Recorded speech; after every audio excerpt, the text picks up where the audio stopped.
Sir आप शांत हो जाइए, मैं इसे संभालती हूँ।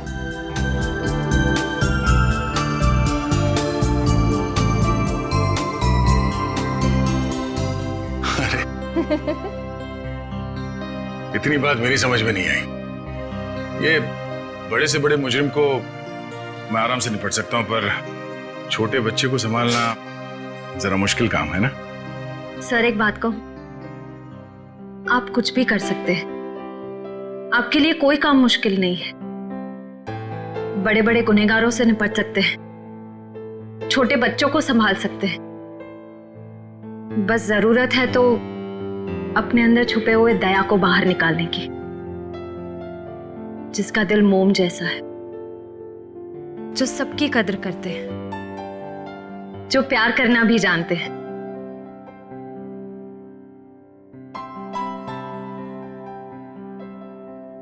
I mean, जो सबकी इज्जत करना भी जानते हैं। अब चिंता करने की कोई जरूरत नहीं है सर, मैं आ गया हूं। अरे फिर तुम, क्या बात है? सर हाँ? जब मुझे एहसास हुआ कि आप अकेले बच्चे को संभाल नहीं पाओगे तो मैं आ गया। ला बच्चा दो। इट्स ओके सर, मैं बच्चे को नहीं संभाल पाओगी, मुझे दे दो। लेकिन फ्रेडी, बच्चे को नींद नहीं आएगी, उसे सुलाने का तरीका मेरे पास है। बच्चा दे दो।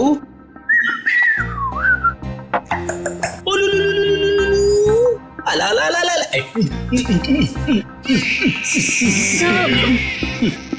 फ्रेडी क्या कर रहे हो? सर, जिद छोड़ो और बच्चे को वापस दे दो श्रेया को। सर प्लीज मैं संभाल लूंगी। कोई प्रॉब्लम नहीं है सर, बच्चे को चुप कराने का फॉर्मूला मेरे पास है। श्रेया टीवी का रिमोट देना।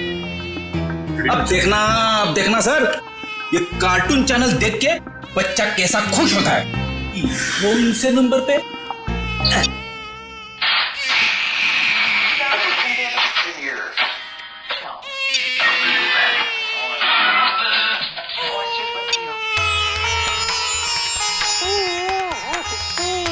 फिर एक मिनट, वो शास्त्रीय संगीत वाला चैनल फिर से लगाना।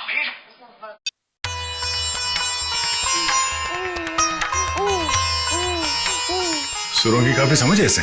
हाँ सर, बड़ा होके बड़ा संगीतकार बनेगा।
सर ये तो मर चुकी है।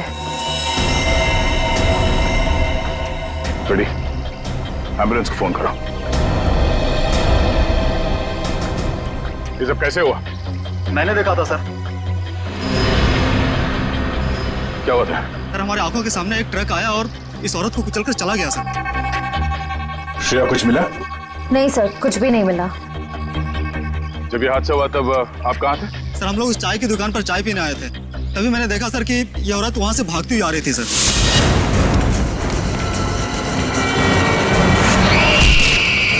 सर शायद ये स्पीड में आते हुए ट्रक को देखकर डर गई होगी, इसे पता ही नहीं चला होगा कि क्या करे। पर उस ट्रक ड्राइवर को तो पता होना चाहिए था कि उसे क्या करना है।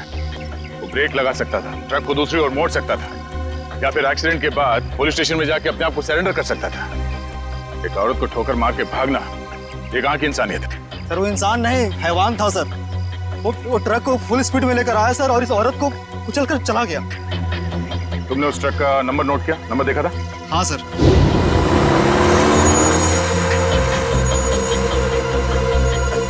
इस औरत के हाथ में कोई पर्स या बैग वगैरह था? नहीं सर। लेकिन सर इस औरत के हाथ में एक बच्चा था। क्या? इस औरत के हाथ में बच्चा था? हाँ सर, इस औरत के हाथ में एक बच्चा था और ये बच्चों को लेकर भाग रही थी। लेकिन सर जब एक्सीडेंट हुआ तो इसके हाथ में कोई बच्चा नहीं था। सर बच्चा था इसके हाथ में और एक मिनट आप ठीक से याद करके बताओ, आपने क्या देखा था? सर मैं अपनी दुकान में था और इस औरत को देखा तो इसके हाथ में एक बच्चा था और ये बच्चे को लेकर भाग रही थी साहब। इन्होंने इस औरत को बच्चे के साथ भागते हुए देखा और इन साहब का कहना है कि इस औरत के हाथ में बच्चा था ही नहीं। पर अगर इस औरत के हाथ में वाकई में बच्चा था तो बच्चा कहाँ गया? कहीं ऐसा तो नहीं कि इस औरत ने बच्चे को कहीं छोड़ दिया? हो सकता है फ्रेडी, उस बच्चे को ढूंढना होगा।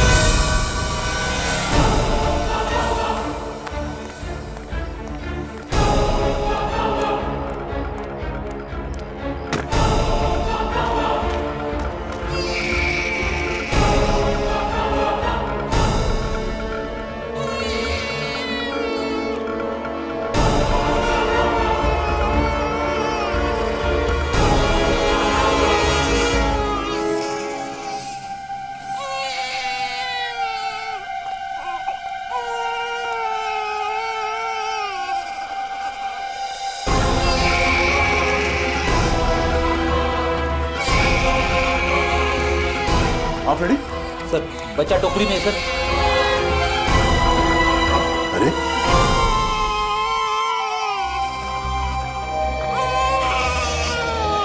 उस औरत ने बच्चे को यहाँ पे टोकरी में छोड़ दिया। लेकिन सर, कोई अपने बच्चे को इस तरह टोकरी में छोड़ के क्यों जाएगा? हाँ साहब कहिए। ये बच्चा यहाँ इस टोकरी में कैसे आया? बच्चा? हाँ सर मुझे नहीं पता, मैं तो अपनी दुकान लगा रहा था, फल लेने गया था। इसका मतलब है मरने से पहले इस औरत ने इस बच्चे को यहाँ टोकरी में रखा। हमें उस मरी हुई औरत का पता लगाना है और ये बच्चा। इस बच्चे को हम अपने साथ लेके चलते हैं। इस बच्चे का ख्याल रखना हमारा फर्ज है। पहले ये पता करते हैं कि इस बच्चे के परिवार में है कौन। सर उस औरत के बैकग्राउंड के बारे में तो कुछ पता नहीं चला, पर डॉक्टर सालुंके ने कुछ जरूरी बात पता लगा ली है। वो क्या? दया, इस औरत का और उस बच्चे का खून का कोई रिश्ता नहीं। क्या?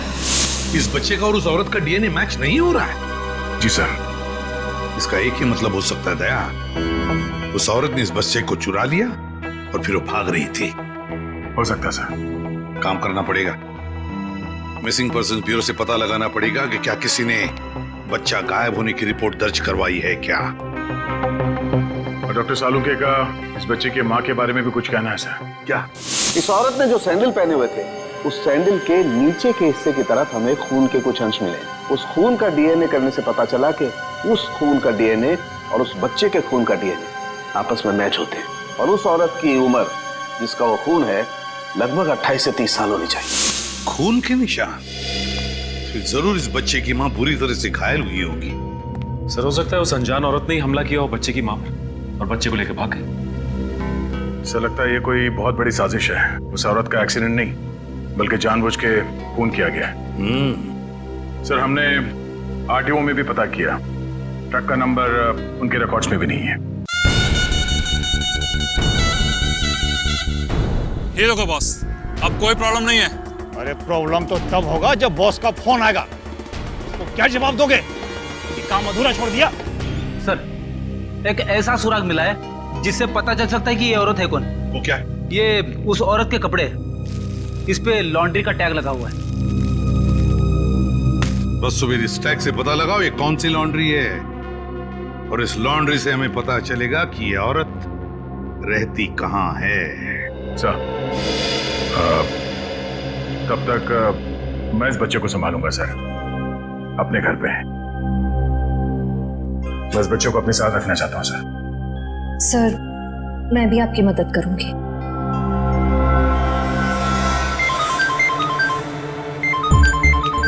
उसी का फोन है।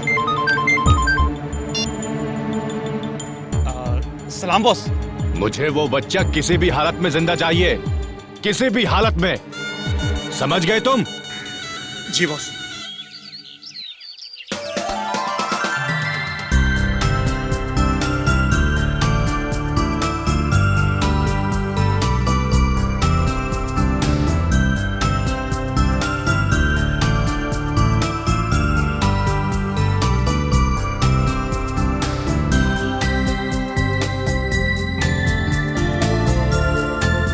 सर आप शांत हो जाइए, मैं इसे संभालती हूँ।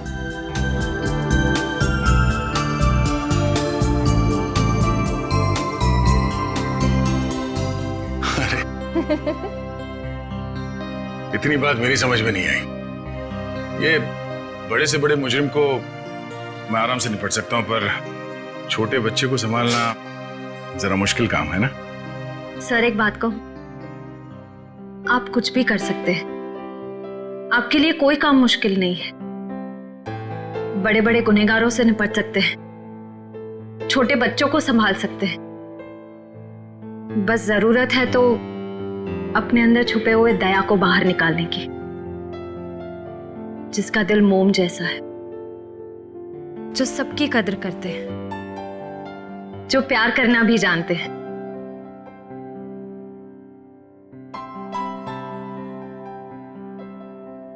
I mean,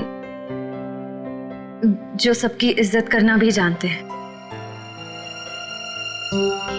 अब चिंता करने की कोई जरूरत नहीं है सर, मैं आ गया हूं। अरे फिर तुम, क्या बात है? आओ। सर हाँ। जब मुझे एहसास हुआ कि आप अकेले बच्चे को संभाल नहीं पाओगे तो मैं आ गया। लाओ बच्चा दो। इट्स ओके सर, मैं बच्चे को नहीं संभाल पाओगी, मुझे दे दो। लेकिन फ्रेडी, बच्चे को नींद नहीं आएगी, उसे सुलाने का तरीका मेरे पास है। बच्चा दे दो।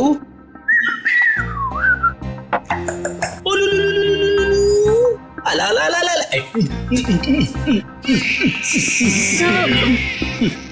फ्रेडी क्या कर रहे हो? सर, जिद छोड़ो और बच्चे को वापस दे दो श्रेया को। सर प्लीज मैं संभाल लूंगी। कोई प्रॉब्लम नहीं है सर, बच्चे को चुप कराने का फॉर्मूला मेरे पास है। श्रेया, टीवी का रिमोट देना। अब देखना सर, ये कार्टून चैनल देख के बच्चा कैसा खुश होता है। कौन से नंबर पे?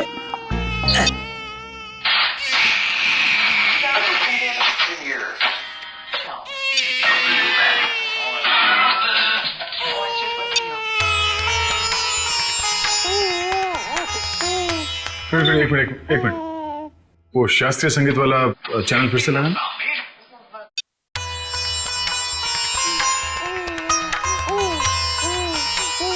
सुरों की काफी समझ है इसे।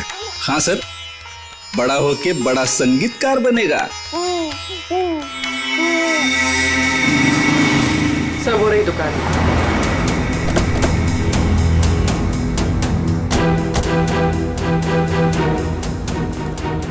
ये लो कस्टमर के कपड़े हैं, पैक कर दो। हाँ सर कहिए, कपड़े देने आए हैं या लेने आए हैं? अगर देने आए हैं तो 5 दिन के बाद ही मिलेंगे, और अगर लेने आए हैं तो मैं उम्मीद करता हूँ कि 5 दिन के बाद ही आए होंगे।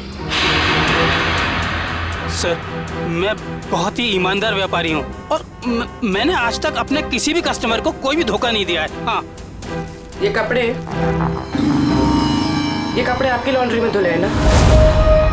जी हाँ मैडम, ये हमारी लॉन्ड्री के ही हैं। आप यही जानना चाहते हैं कि ये कपड़े किसके हैं?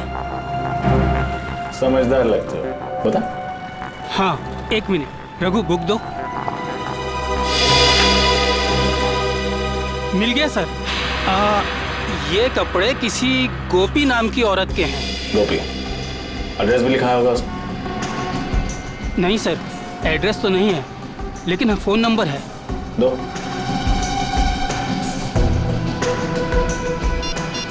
साहब, मुझे तो पहले से शक था जब वो लड़की यहाँ कपड़े डालने आई थी।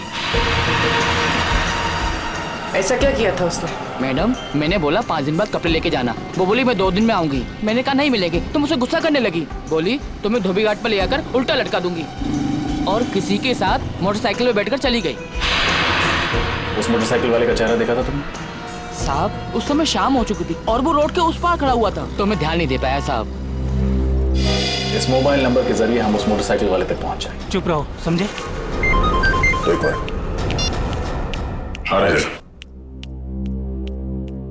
उस औरत का नाम गोपी था। Very good. उसके मोबाइल नंबर से उसका घर का पता निकालो। इस केस में इस औरत की पूरी जानकारी चाहिए हमें, ठीक है? रजत, मैं तुम्हें बाद में फोन करता हूं।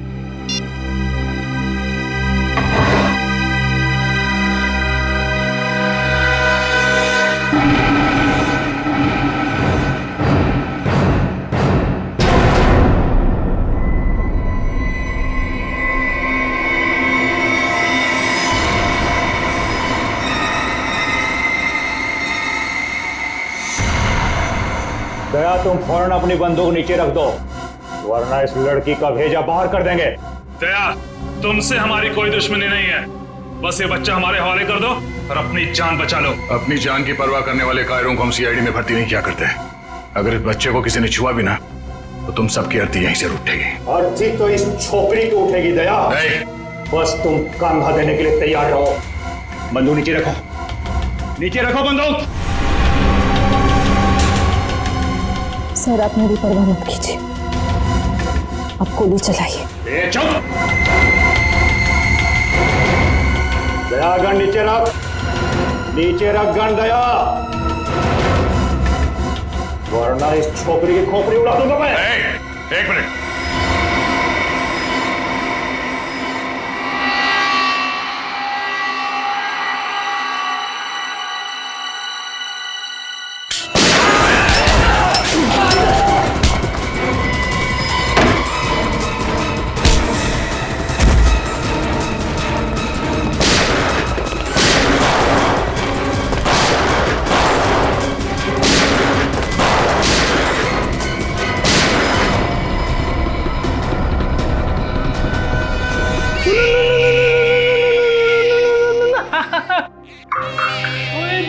इतना छोटा सा मासूम बच्चा किसी का क्या बिगाड़ सकता है?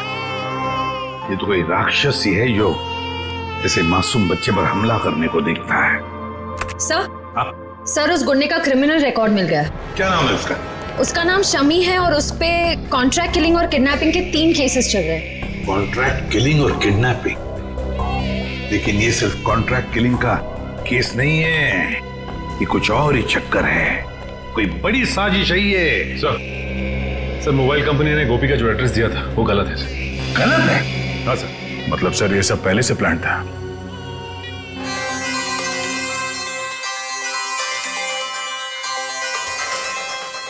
अरे वाइफ का फोन।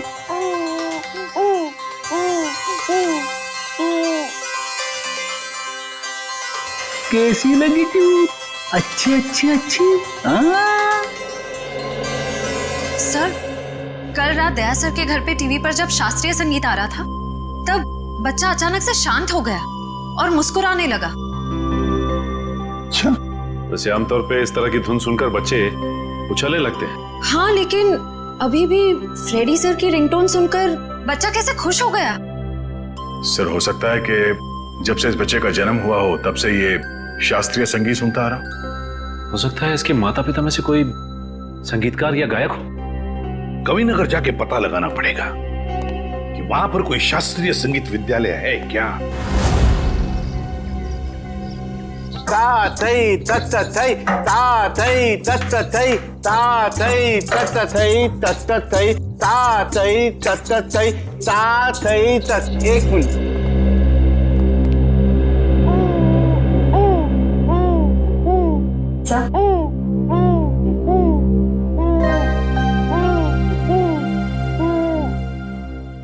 लगता है सही जगह पे हैं। नमस्ते। नमस्ते। अरे वाह, ये बच्चा तो बड़ा कोमल है, इसके पैर में कला भी नजर आती है, लेकिन नृत्य सीखने के लिए ये उम्र बहुत छोटी है। मास्टर जी, हम यहाँ बच्चे को नृत्य सिखाने के लिए नहीं लाए हैं। तो फिर इस नन्ही सी जान को आप यहाँ क्यों ले आए? हम लोग सीआईडी से हैं और एक केस के सिलसिले में आपसे कुछ पूछताछ करने आए हैं। ओह जी, पूछिए। जरा इस बच्चे को देखिए, आप पहचानते हैं इसे? देखा आपने इसे? जी नहीं, इस बच्चे को कभी देखा नहीं मैंने। आपने इस औरत को देखा है? अरे ये तो हमारे बगल वाली डे केयर सेंटर में काम करती है। Baby day care centre?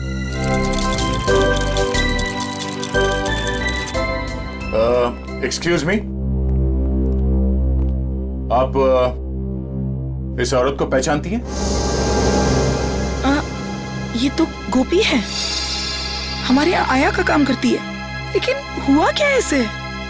कल एक ट्रक एक्सीडेंट में उसकी मौत हो गई है।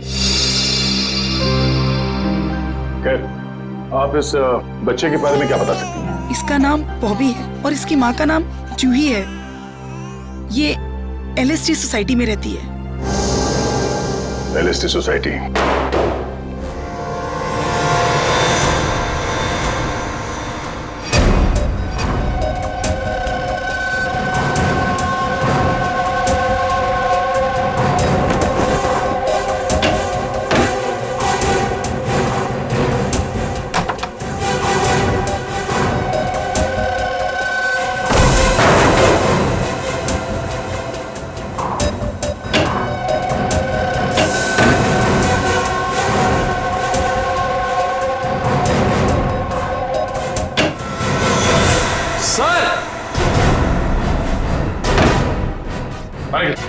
सर, ये देखिए, बॉबी की माँ जूही को ही मार दिया। ये देखो, गोली गले और पेट पे मारी गई है। लगता है इसे मरे हुए भी काफी समय हो गया। खून पूरी तरह से सूख गया। सर, ऐसा लग रहा है मैंने इनको कहीं देखा है, लेकिन याद नहीं आ रहा कहाँ देखा है।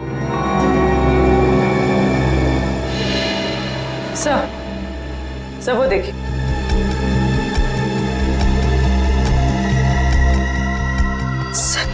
खून से सने हुए जूतों के निशान। ये देखो, पूर्वी, ये चप्पल के निशान तो बिल्कुल वैसे ही है जैसी चप्पल गोपी ने पहनी हुई थी। इस औरत ने जो सैंडल पहने हुए थे, उस सैंडल के नीचे के हिस्से की तरफ हमें खून के कुछ अंश मिले और वहां से भी हमें सूखा हुआ खून मिला था। अभी कोई संजोग तो नहीं हो सकता है ना सर? पर सर, गोपी तो गुनहगारों की साथीदार थी। वो खिड़की से बच्चे को लेकर क्यों भागेगी? ये समझ में नहीं आ रहा कि वो यहाँ आई क्यों थी। वो तो नर्सरी में आया का काम करती थी ना। मगर सर, जूही को मारने के बाद बच्चे को अगवा करने की क्या जरूरत थी? एक बच्चे से किसी का क्या फायदा हो सकता है? सर, लगता है ये जूही के पति की फोटो है। लेकिन ये जूही की पति की फोटो है नहीं, बल्कि थी। हॉल में इस फोटो पे हार चढ़ा हुआ था। एक काम करो, इस कमरे को अच्छी तरह से छान मारो, देखो क्या मिलता है। सर,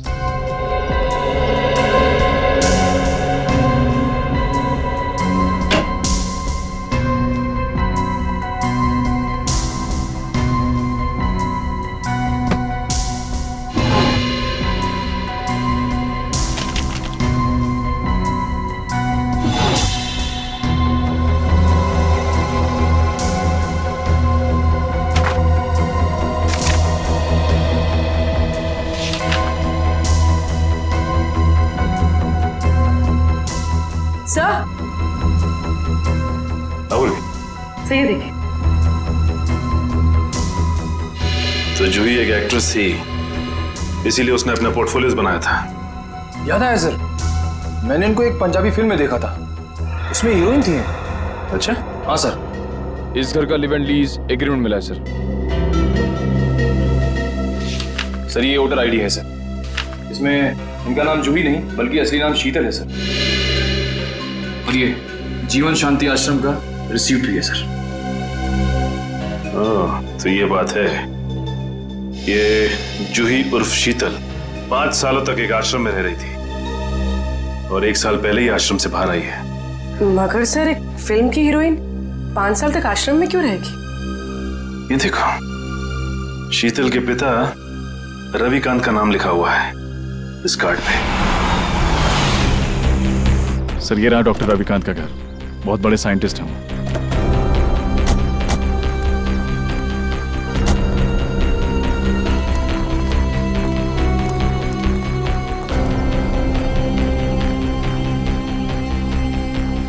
सर ये घर तो लगता है काफी टाइम से बंद पड़ा है। हाँ रजन, ये देखो कितने दिनों के अखबार पड़े हैं यहाँ पर, ये सारे खत पड़े हैं। काम करो, तुम दोनों घर के अंदर जाके अच्छी तरह से तलाशी देखता हूँ ये चिट्ठियां क्या है।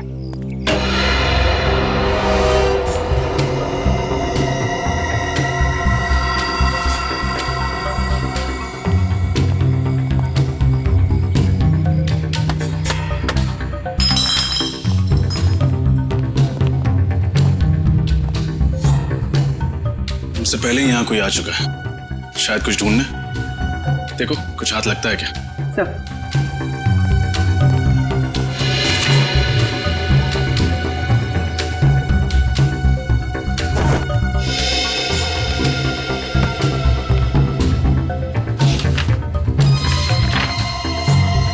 Legal notice?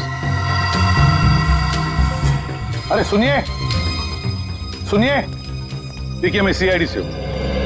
एक बात बताइए, आप रविकांत जी को जानते हैं? हाँ सर, 10 सालों से वो मेरे पड़ोसी हैं।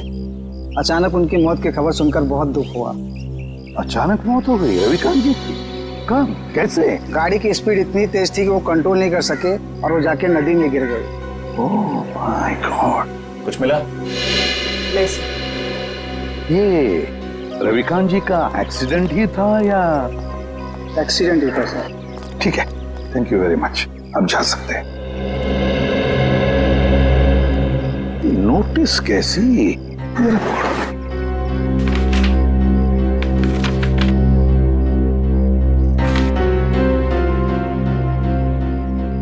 माय गॉड, जो रविकांत जी के घर की नीलामी की नोटिस है। सर इतनी जल्दी ये नोटिस? पिछले महीने तो रविकांत जी की मौत हुई थी। तो पूर्वी पिछले महीने रविकांत जी की मौत होगी, उसके बाद में उनकी बेटी शीतल की मौत। ये कोई कोइंसिडेंस नहीं हो सकता, कोई इत्तेफाक नहीं है, ये कुछ और ही चक्कर है। कुछ ना कुछ तो गड़बड़ जरूर है। और फिर अब शीतल के बच्चे की भी जान को खतरा है। इस रविकांत जी के एडवोकेट से मिलना पड़ेगा, वकील से मिलना पड़ेगा, पता लगाना पड़ेगा इस घर के नीलामी का राज क्या है। ओ, रविकांत जी की प्रॉपर्टी की नीलामी की नोटिस ये तो मैंने बनवाई है, लेकिन आपको कहां से मिली? उनके घर से। एक और बात, उनकी बेटी शीतल का किसी ने खून कर दिया। शीतल का खून? लेकिन ये किसने किया? उन्हीं का पता लगाने ही तो हम आपके पास आए हैं। मैं कुछ समझा नहीं। रविकांत जी और शीतल के बाद इस मकान पर हक किसका बनता है? शीतल जी के बेटे बॉबी का। सिर्फ मकान पर ही नहीं, कसारा में जो 50 एकड़ जमीन है वो भी बॉबी के नाम हो जाएगी। अच्छा, और ये नीलामी का आइडिया किसका था? रविकांत जी के छोटे भाई राकेश का। राकेश? इस राकेश के बारे में और कुछ जानते हैं? जी हाँ, दरअसल उनके परिवार को मैं पिछले 15 साल से जानता हूँ। उनके सारे लीगल मैटर्स मैं ही देखता हूँ। रविकांत और राकेश के पिताजी की जब मृत्यु हुई तो उनके प्रॉपर्टी का सबसे बड़ा हिस्सा रविकांत को मिला और सिर्फ 15% राकेश को। ऐसा क्यों किया उनके पिता? क्योंकि राकेश के तौर तरीके और आलसीपन की वजह से उनके पिताजी काफी नाराज थे और उनको राकेश पर भरोसा नहीं था। तो इस बात से तो राकेश जी को बहुत गुस्सा आया होगा। जी हाँ, बहुत। इतना ही नहीं, उसने अपने भाई के साथ सारे रिश्ते नाते तोड़ दिए थे। फिर अचानक दिवाली के दिन आकर गले मिले और सारे गिले शिकवे दूर हो गए। हो सकता है ये राकेश की चाल हो, रविकांत जी का भरोसा जीतकर उनकी पीठ पर वार करने की। सर ये भी तो हो सकता है कि बॉबी को राकेश जी ने अगवा करवाया हो। ये तो राकेश से मिलकर ही पता चलेगा।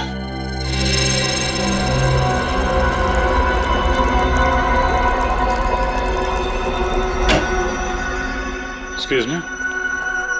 जी कहिए। हम लोग सीआईडी से हैं। डॉक्टर रविकांत के बारे में तो आप लोग जानते ही होंगे। जी, डॉक्टर रविकांत मेरे गुरु जैसे थे। आप? जी, मेरा नाम फनीश है। इस लैब में जो भी रिसर्चेज होती हैं उन्हें मैं फाइनेंस करता हूँ। मिस्टर फनीश, हम डॉक्टर रविकांत की मौत के बारे में आप लोगों से कुछ पूछताछ करने आए हैं। उनकी मौत से तो हम सबको बहुत बड़ा सदमा पहुंचा है सर। न केवल इस लैब का बल्कि हमारे देश का भी बहुत बड़ा नुकसान हुआ है, लेकिन वो कहते हैं ना कि नसीब के आगे किसी का बस नहीं चलता। ऐसा लगता है कि उनकी मौत से किसी और का नसीब जरूर जग गया है। मैं कुछ समझा नहीं। हमें शक है कि उनकी कार का एक्सीडेंट हुआ नहीं है बल्कि करवाया गया है। यानी किसी ने उनका मर्डर किया? शायद।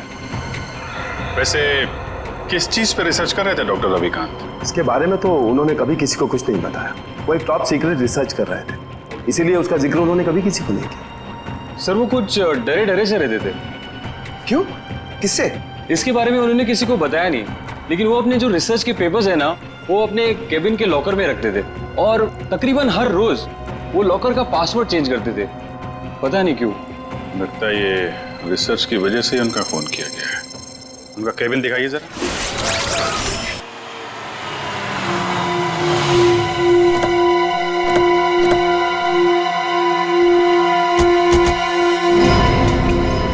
गाड़ी तो यहीं खड़ी है, राकेश घर में ही होगा। हाँ,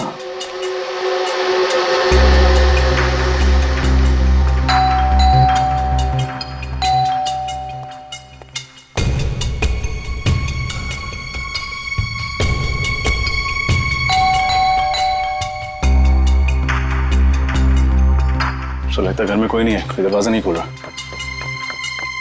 है। घर में कोई तो है, आवाजें आ रही हैं। खोल दो दरवाजा।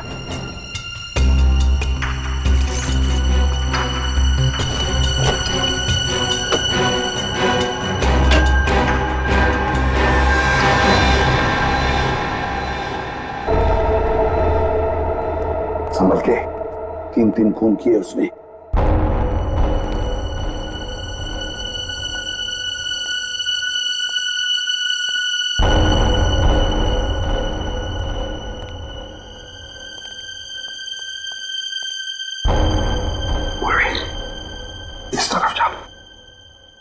सर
लेकिन मैंने किया क्या है?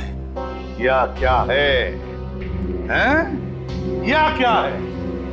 अभी पता चल जाएगा क्या क्या है। इसके घर की अच्छी तरह से तलाशी लो। सर आप पूरे घर की तलाशी ले लीजिए, पर प्लीज मुझे ये तो बताइए कि मेरा गुनाह क्या है? रविकांत और शीतल को क्यों मरवाया तुमने? शीतल का कत्ल हो गया सर? कब और कैसे? कब और कैसे? बड़े भोले बनने की कोशिश कर रहे हो राकेश जी, हैं? सर प्लीज मेरा यकीन मानिए, इसके बारे में मैं कुछ नहीं जानता। झूठ झूठ बोल रहे हो तुम। रविकांत और शीतल को पहले मरवाया और फिर शीतल के बच्चे को अगवा किया। इस औरत को पैसे दिए थे ना तुमने ये सब करने के लिए? क्यों? नहीं सर, मैंने ऐसा कुछ नहीं किया।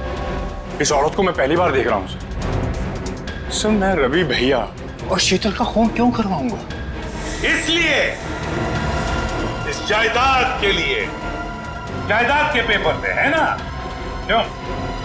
और तुम ये भी जानते थे कि रविकांत और शीतल की मौत के बाद ये सारी जायदाद शीतल के बेटे के नाम पर हो जाती, और अगर शीतल के बेटे का कुछ कम ज्यादा होता तो ये पूरी की पूरी जायदाद तुम्हारे नाम पर हो जाती। यही चाहते थे ना तुम? जी सर, लेकिन क्या? लेकिन क्या? लेकिन सर मैंने किसी का खून नहीं किया और ना ही सर मैंने बॉबी को किडनैप करवाया। प्लीज मेरा यकीन मानिए। तुम्हारा यकीन करूं? क्यों? क्यों यकीन करूं तुम्हारा मैं? हैं? कोई सबूत है तुम्हारे पास? तुम्हारा यकीन करूं? क्यों? क्यों यकीन करूं तुम्हारा मैं? हैं? कोई सबूत है तुम्हारे पास? हाँ सर, एक मिनट।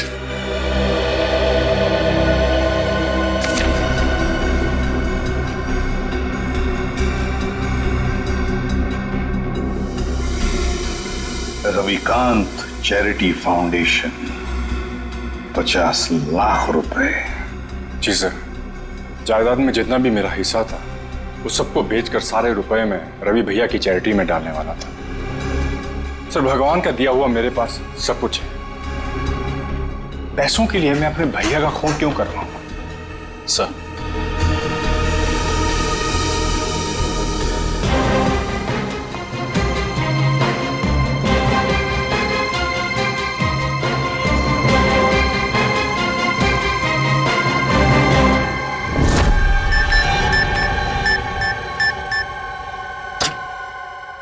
ये क्या?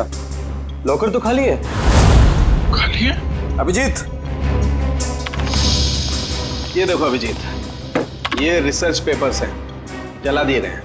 वही पेपर है ना?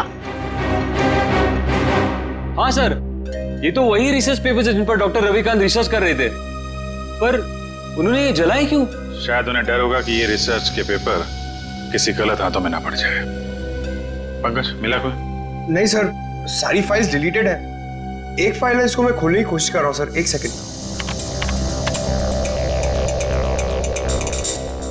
सर खुल गई। क्या है इसमें? पता नहीं, साइंस के आई थिंक कोई फॉर्मूलाज है, मेरे तो कुछ समझ में नहीं आ रहा है। मैं देखता हूँ।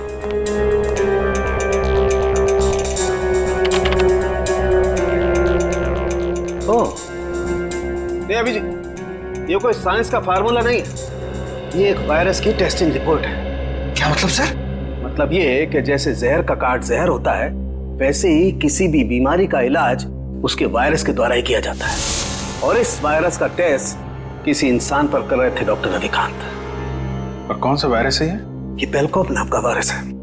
बहुत रेयर किस्म का वायरस है, ज्यादा सुना नहीं है इसके बारे में। मगर सर, ये वायरस टेस्ट किस पर कर रहे थे?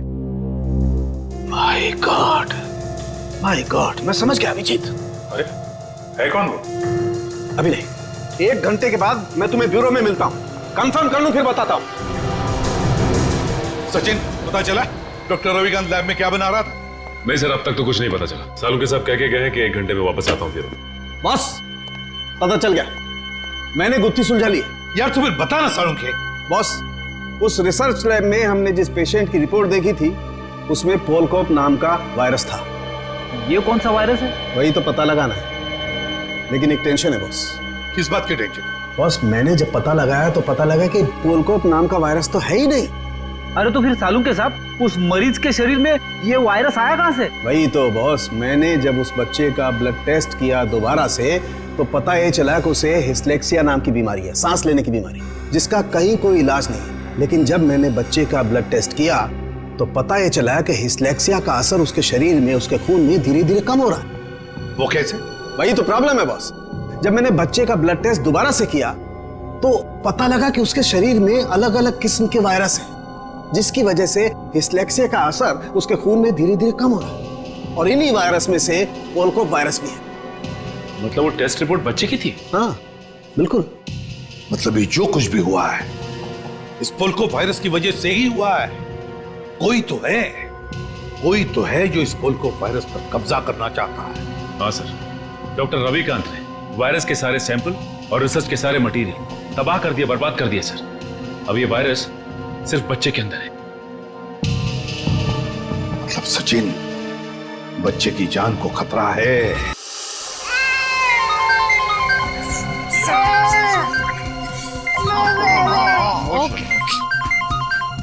एसीपी साहब का फोन।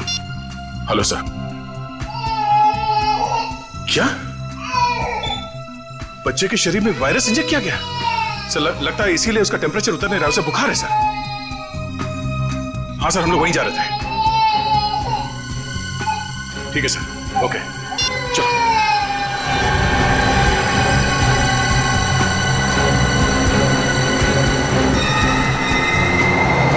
चलो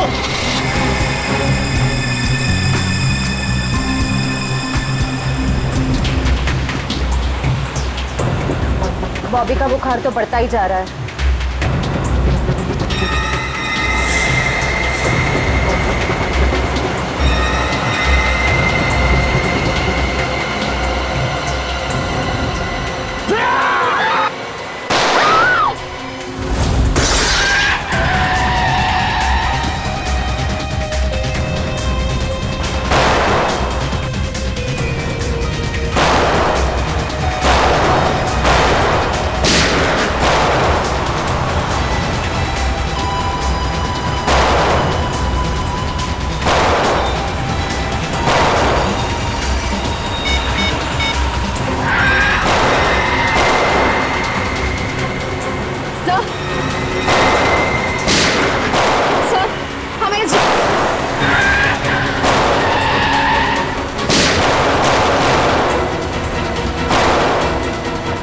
तुम ठीक हो?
गोली खत्म हुई श्रेया। तेरा खेल खत्म हो गया, चल कर नीचे रख। लड़की को दे, मेरे को दे, बच्चा मेरे को दे, दे।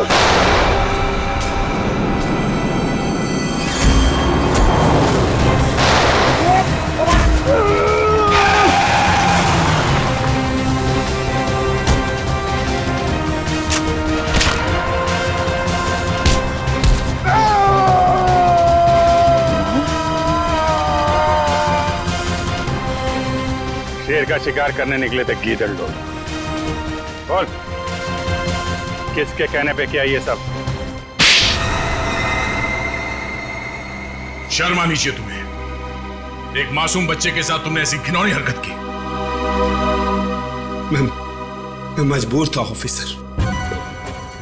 मैंने डॉक्टर रविकांत की रिसर्च पर लाखों रुपए खर्च किए, यह सोचकर कि रिसर्च कामयाब होगी तो मैं करोड़ों रुपया कमाऊंगा, मेरी कंपनी के शेयर्स फिर से टॉप पर आ जाएंगे। लेकिन डॉक्टर रविकांत अपने इन्वेंशंस तुम्हें नहीं बल्कि सरकार को देना चाहते थे, ताकि हमारे देश के आम लोगों को फायदा हो। पर ये बात तुम्हें बर्दाश्त नहीं हुई। कैसे बर्दाश्त होती सर? लाखों रुपए का जुआ मैंने खेला, सारा रिस्क मैंने अकेले ने उठाया, और डॉक्टर रविकांत वो फार्मूला गवर्नमेंट को देना चाहते थे, जो मुझे उसके लिए फूटी कौड़ी नहीं देते थे। और ये बात उन्हें समझाने की मैंने बहुत कोशिश की, पर उन्होंने मेरी एक नहीं सुनी सर। बॉबी को अगवा करने का प्लान तुम्हारा ही था ना? हाँ सर, और जब मुझे पता चला कि डॉक्टर रविकांत ने वो वायरस बॉबी की बॉडी में इंजेक्ट कर दिया है, तो मैंने गोपी को आया बनाकर वहां भेजा और बॉबी को अगवा करने का प्लान बनाया। लेकिन जब गोपी को तुम्हारे घिनौने इरादों के बारे में पता चला तो उसके अंदर की ममता जाग गई और वो बॉबी को लेकर भाग गई। और उसी की बेवकूफी की वजह से मेरा सारा प्लान चौपट हो गया। अपनी मौत की वो खुद जिम्मेदार है।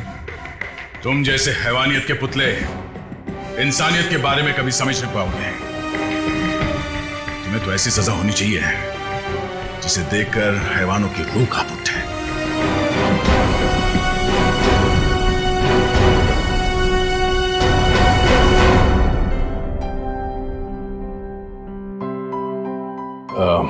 सर, हमें इस बच्चे के भविष्य के लिए कुछ करना चाहिए। हाँ, इसके भविष्य का पूरा बंदोबस्त करके रखा है।